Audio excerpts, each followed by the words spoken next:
தமிழகத்தில் அரசு உயரதிகாரிகள் பலரும் இடமாற்றம் செய்யப்பட்டிருக்கின்றனர். மருத்துவத்துறை, வனத்துறை, நெடுஞ்சாலைத்துறை, உயர்கல்வித்துறை உள்ளிட்ட துறைகளின் செயலாளர்கள் மாற்றப்பட்டிருக்கின்றனர். தமிழ்நாடு அரசு வெளியிட்டுள்ள அறிவிப்பில் பருவநிலை மாறுபாடு, வனத்துறை செயலாளராக இருந்த சுப்ரியா சாகு IAS மருத்துவத்துறை செயலாளராக மாற்றம் செய்யப்பட்டிருக்கிறார்.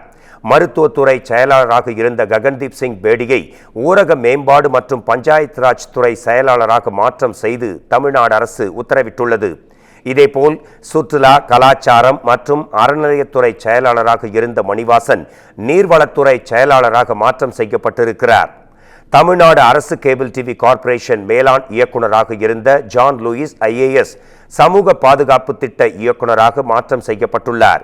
வீட்டு வசதி, நகர்ப்புற மேம்பாட்டுத்துறை செயலாளராக இருந்த விஜயலட்சுமி IAS இந்திய மருத்துவம் மற்றும் ஹோமியோபதி இயக்குநராக மாற்றப்பட்டிருக்கிறார். இவ்வாறு அரசு உயர் அதிகாரிகள் பலர் இடமாற்றம் செய்யப்பட்டதற்கு நிர்வாக காரணங்களுக்காக தான் மாற்றங்கள் நிகழ்ந்திருக்கின்றன என அரசு வட்டாரங்கள் தெரிவிக்கின்றன.